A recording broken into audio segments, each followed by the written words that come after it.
Olá pessoal, estou de volta. Eu, Maria Aparecida, com o projeto Probex 2020, Boas Práticas de Fabricação, Alimento Seguro no Ambiente Escolar.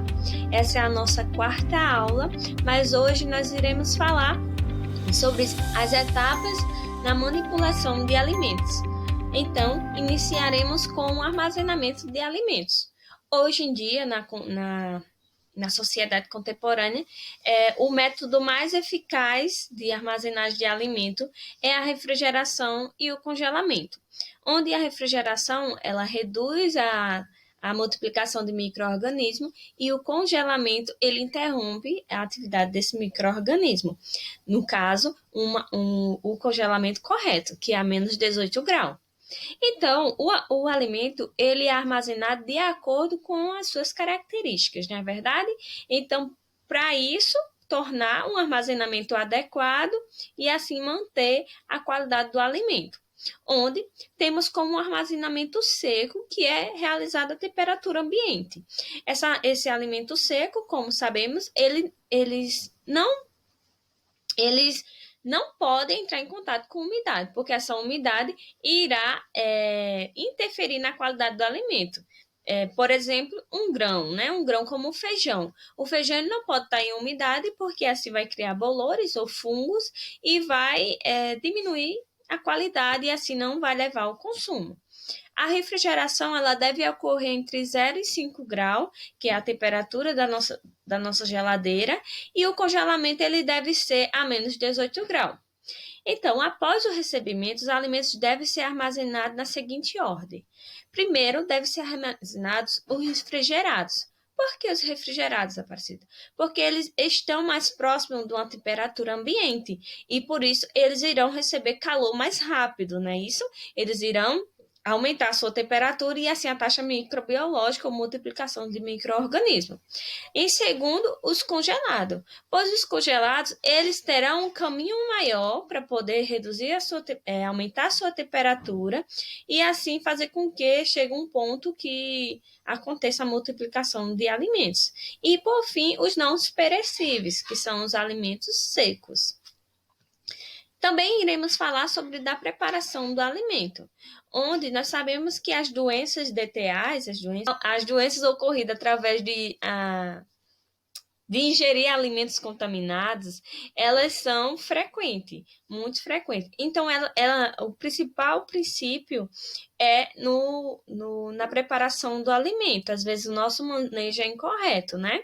Então, as matérias-primas e os ingredientes que precisam ser mantidos refrigerados devem ser expostos à temperatura ambiente somente pelo tempo mínimo necessário para a preparação do alimento, a fim de não propiciar condições para a multiplicação de alimento, de micro-organismos. Veja bem, pessoal, quando a gente vai preparar um alimento, se a gente sabe, vocês principalmente, que vão preparar uma carne amanhã, então vocês colocam no refrigerador um dia anterior e deixa descongelando. Não é interessante que a gente coloque a temperatura ambiente. Esse descongelamento vai ocorrer de forma mais acelerada. Porém, também vai acelerar a multiplicação de micro-organismos. E mais para frente a gente vai perceber que no tratamento térmico, nem muitas vezes a gente vai destruir alguns micro-organismos. O descongelamento. O descongelamento antes do tratamento térmico é muito importante. Porém, vem em algumas embalagens que o alimento deve ser cozido ainda congelado, porque isso não vai favorecer a mudança de temperatura e ativação dos micro-organismos. No momento que ele se ativa, ele já vai receber calor e então ele já vai sofrer ali um colapso e vai ser destruído. No caso, não tem sua atividade próspera, não é isso? Os alimentos não devem ser descongelado à temperatura ambiente, foi como eu falei antes. Essa temperatura ambiente acelera demais e a multiplicação também dos micro-organismos. E por isso devemos tirar do congelador e colocar no refrigerador, porque assim a temperatura ela vai aumentando bem devagarzinho. E vamos imaginar, o micro-organismo ele continua, ele não age tão poderosamente, né, como a sua atividade normal, não é isso? Para um adequado congelamento, o alimento deve ser mantido no refrigerador a temperaturas inferiores a 5 graus, até que esteja totalmente descongelado. Como eu falei para vocês, não é interessante colocar na temperatura ambiente, porque acelera, e então por isso a gente coloca no refrigerador. Depois do congelamento, o prazo de validade não pode ser mais considerado. Por isso, os alimentos não devem ser recongelados. A gente normalmente tem que fazer o quê? Separar as porções que serão utilizadas e usar de acordo com cada dia. Pois, quando a gente descongela, duas coisas podem acontecer. Multiplicação de micro-organismos quando esse alimento ele tiver a sua temperatura elevada, né? No caso, ele estava reduzido e ficou elevada. E segundo, alguns cristais de gelo quebram as paredes do nosso alimento e faz com que no descongelamento aquele líquido que sai, ele sai com muitos nutrientes, ele sai com muitas propriedades do nosso alimento, onde reduz a qualidade do nosso alimento. Então, quando a gente recongela, a gente está recongelando um alimento rico em nutrientes, rico em suas próprias propriedades naturais. E além de que pode ser que algum micro-organismo se ativou, se multiplicou de maneira que irá prejudicar a nossa saúde, ele vai ser novamente interrompido, mas ele vai voltar à atividade. E cada volta da sua atividade, ele vai dar um passo a seguir, até o momento que pode acontecer de criar toxinas. E em alguns dos módulos, vocês viram que a toxina ela é muito difícil de ser destruída. Bem, então vamos falar também sobre o tratamento térmico. Como eu falei para vocês, os esporos, eles são muito difíceis de ser destruídos. Por quê?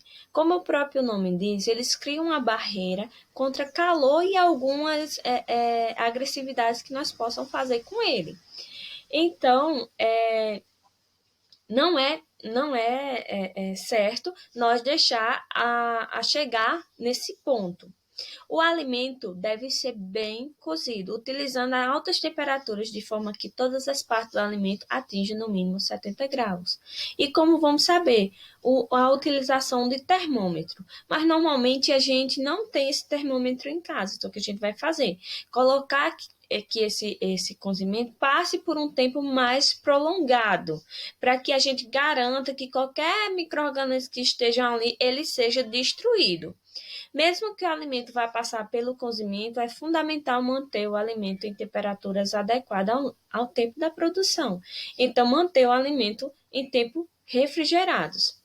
Nas etapas anteriores do preparo, esse cuidado evita a formação de toxinas. Como eu falei a vocês, não é interessante a gente reduzir, congelar, tirar do congelamento e congelar, porque os micro-organismos são muito inteligentes. E ele, como nós, eles pretendem viver, eles não querem morrer. Então, tudo que puder ativar, que eles tiver facilidade, eles vão se aproveitar disso aí e eles vão correr atrás, entendeu? Então, vai ter um certo tempo, se o alimento criou toxinas, não vai ter mais jeito. Por quê? A toxina ela só é destruída com mais de 100 graus. Então, é muito difícil em nossa casa a gente chegar ao ponto de levar o alimento a essa temperatura. Porém, ocorre, né? A panela de pressão faz isso para nós. Mas nem todos os alimentos a gente vai querer colocar na panela de pressão, porque ela vai fazer com que o alimento despedace, né? Depois do cozimento, impede que os esporos germine. Então, quando você cria um colapso no micro-organismo, que mesmo ele tente se multiplicar, ele não consegue criar uma resistência, que a sua resistência seria o esporo. Bem, após o cozimento é importante avaliar se a temperatura e o tempo utilizado foram suficientes. Então, Como nós não tem termômetro, então vamos fazer esse cozimento aí por um tempo mais prolongado e garantir. Algumas das formas de saber, principalmente com carne, é avaliar se a carne não tem fluido vermelho ou partir a carne. Por exemplo, hoje em dia o pessoal gosta muito da carne assada, onde ela fica bem suculenta e ela é um pouco, né, mal passada. Isso não é indicado, porque a gente não sabe se durante o processo de abate aquela carne foi colocada em condições higiênicas adequadas, né? Então, outra forma de avaliar o correto cozimento é pela mudança na cor e textura da parte interna do alimento, como eu falei para vocês. Um dos exemplos que eu quero falar para vocês é a gema do ovo. Muita gente gosta da gema do ovo. É molinha, né? Mas não é indicado. Por quê? O ovo, ele é característico de ilacarrinta, uma bactéria, um micro-organismo que é um dos mais prejudiciais à saúde, que é a salmonela. A gente já passou algumas postagens para você. A salmonela, ela é extremamente perigosa e ela pode levar a gente a uma situação gravíssima de doença. Para alimentos frios, os óleos e gorduras utilizados devem ser aquecidos em temperaturas não superiores a 180 graus. Evita a formação de substâncias tóxicas que pode causar mal à saúde. Depois do tratamento térmico, o alimento deve ser resfriado para o armazenamento sob refrigeração ou congelamento, ou conservado a quente a temperatura acima de 60 graus. Por que essa temperatura acima de 60 graus? Nós existe uma tabela sobre os micro-organismos psicotróficos, mesófilos e termófilos. Então, desculpa, né, gente? Os psicotróficos, eles são a temperaturas de resfriamento. Os mesófilos, eles se multiplicam em temperaturas de resfriamento. E mesófilos, eles gostam da temperatura ambiente. Eles se multiplicam apenas nisso. Quando reduz, eles não gostam. E quando aumenta, eles também não gostam. E os termófilos, que são, por exemplo, as toxinas, que elas resistem, mas existe também micro-organismos que são termófilos, tá bom? Que eles resistem a temperaturas muito altas. Então, nesse ambiente de segurança aqui, 60 graus, o micro-organismo, nenhum dessas faixas que eu falei para vocês, estarão em condições próprias de ficar ali se multiplicando. Talvez eles tenham uma dificuldade. Por isso, refrigeração entre 5 e 0,5 graus e temperaturas altas entre 60 graus, tá bom? Então, o resfriamento de alimento. Para o resfriamento correto, a temperatura do alimento quente deve ser reduzida de 60 graus a 10 graus em 2 horas. Por que isso? Porque quando a gente prolonga a redução dessa temperatura por mais tempo, dará a oportunidade desses micro-organismos se multiplicarem. Eles vão se multiplicar lentamente, mas eles vão se multiplicar. E pode ocorrer de eles fazer com que ocorra a formação de toxina.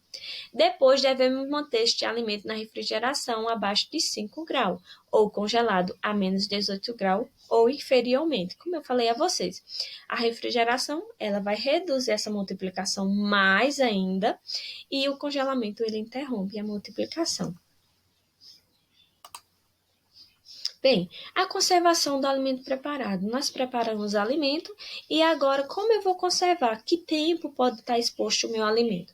Na conservação a quente, devemos manter os alimentos a temperatura superior a 60 graus. Isso ocorre principalmente nos restaurantes quando eles colocam o serve-serve. Aquela água ela deve estar a essa temperatura, sim.